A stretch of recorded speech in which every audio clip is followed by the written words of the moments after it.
안녕하세요 여러분. 오늘의 흥미로운 영상 내용은 트럼프 고위 관리들, 기자와 공유한 비밀 대화에서 전쟁 계획 논의, 그리고 비트코인과 XRP가 비칠다. 변동성이 남을 이유에 관한 것입니다. 우선 좋아요 버튼을 누르고 채널 구독 및 알림 설정도 잊지 마세요. 여러분의 관심과 지지가 저희에게 큰 힘이 됩니다. 첫 영상은 미국과 중동의 긴장을 한층 고조시킨 민감한 사건에 대해 이야기해보려고 합니다. 바로 트럼프 행정부의 고위 안보 관리들이 암호화된 채팅 앱을 통해 예멘 공습 계획을 논의했고, 그 과정에서 기자가 실수로 포함되면서 미국 내부에서도 큰 논란이 되고 있다는 소식입니다.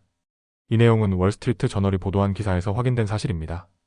지금부터 어떤 일이 있었고 왜 이 사건이 미국 안보와 정치에 파장을 일으키고 있는지 차분하게 설명드리겠습니다. 최근 미국 고위 안보 관리들이 사용한 앱은 시그널이라는 암호화 메신저입니다. 이 앱은 원래 높은 보안성을 자랑하는 것으로 알려져 있었죠. 하지만 이번엔 큰 실수가 있었습니다. 트럼프 행정부의 핵심 인물들이 예멘의 후티 반군을 공습하는 미국의 작전 계획을 이 앱을 통해 논의하는 와중 실수로 한 언론인의 번호를 대화방에 초대해버린 것입니다. 이 기자는 미국의 유명 시사 매체인 애틀랜틱의 편집장으로 처음엔 대화가 진짜라고 믿지 않았다고 합니다. 하지만 대화방에서 무기 종류와 공습 타이밍 등 실제 군사 계획이 오가고 실제로 공습이 시작되자 그는 이 모든 것이 사실이었음을 알게 되죠. 문제의 채팅방에는 국가안보보좌관, 국방장관, CIA 국장, 재무장관, 국무장관 등 미국 안보와 외교의 핵심 인물들이 포함되어 있었습니다. 그들은 구체적인 공격 무기, 대상 지역, 시점까지 세세하게 논의했고, 심지어 이 작전의 정치적 의미에 대해서도 의견을 나눴습니다. 예를 들어 상원의원인 벤스는 유럽 국가들이 더 큰 이득을 보는 작전이라며 회의적인 입장을 밝혔고, 이에 국방장관인 헤그세스와 백악관 보좌관들도 유럽이 비용을 보상해야 한다는 의견을 주고받았습니다. 공격이 한 달 더 연기되면 미국이 우유부단해 보일 수 있다는 우려도 있었죠. 일부 인물은 유럽이 보상하지 않는다면 미국은 더 큰 경제적 보상을 받아야 한다는 주장까지 펼칩니다. 이 사건이 공개되자 트럼프 대통령은 강한 불만을 나타냈습니다. 특히 실수로 기자를 채팅방에 초대한 국가안보보좌관 월츠에 대해 분노를 보였다고 합니다. 하지만 그를 해임할지 여부는 아직 결정되지 않았습니다. 백악관 대변인은 트럼프 대통령이 월츠를 비롯한 안보팀에 여전히 신뢰를 보낸다고 밝혔지만, 일부 내부 인사들은 대통령이 매우 실망했다는 말을 전하고 있습니다. 게다가 이 대화방이 실제로 존재했음을 백악관도 인정했습니다. 다만 채팅이 법적으로 기밀정보 관리 규정을 위반했는지에 대해서는 구체적인 답변을 피했습니다. 트럼프 대통령의 전 국가안보보좌관이었던 존 볼트는 이런 방식의 정보 공유에 대해 강한 비판을 했습니다. 그는 기밀 정보는 반드시 정부의 안전한 시스템을 통해 전달되어야 하며 민간 앱을 사용할 정당성은 없다고 밝혔습니다. 이는 트럼프 대통령이 과거 힐러리 클린턴의 이메일 사용을 비판했던 점과도 겹쳐지면서 아이러니하게 비춰지고 있습니다. 한편 의회에서는 이에 대한 반응이 엇갈렸습니다.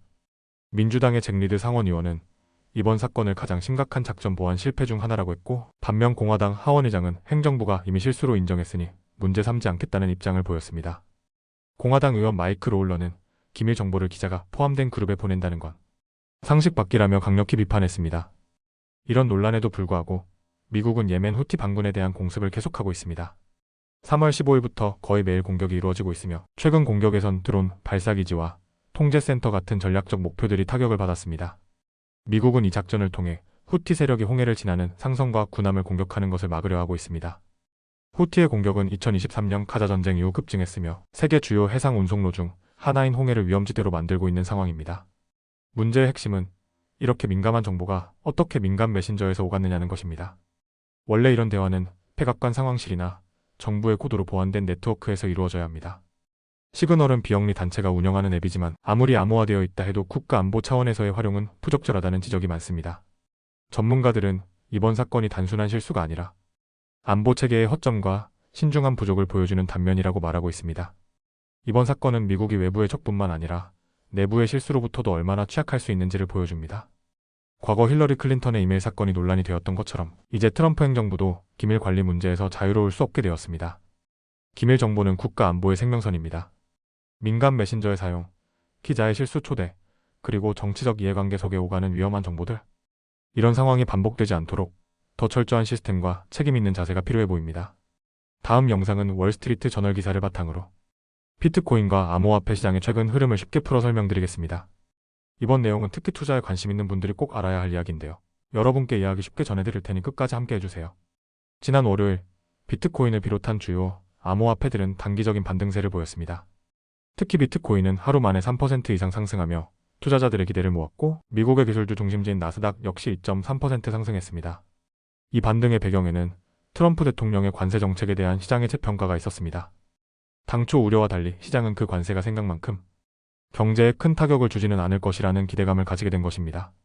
하지만 화요일 아침이 되자 분위기가 조금 달라졌습니다. 전날의 반등은 오래가지 못했고 다시금 하락세가 나타났습니다. 비트코인은 24시간 기준으로 약 0.4% 하락했고 나스닥 선물 역시 장 시작 전 거래에서 소폭 하락했습니다. 다른 암호화폐들도 엇갈린 모습을 보였습니다. 이더리움은 0.5% 하락했고 리플 플랫폼에서 사용되는 XRP는 1.5% 떨어졌습니다. 반면 솔라나는 오히려 1.2% 상승했고 카르다노는 2%, 도지코인은 무려 4.7%나 상승하는 등 상승 종목도 일부 존재했습니다. 이러한 흐름은 암호화폐 시장 특유의 변동성을 다시 한번 보여주고 있습니다.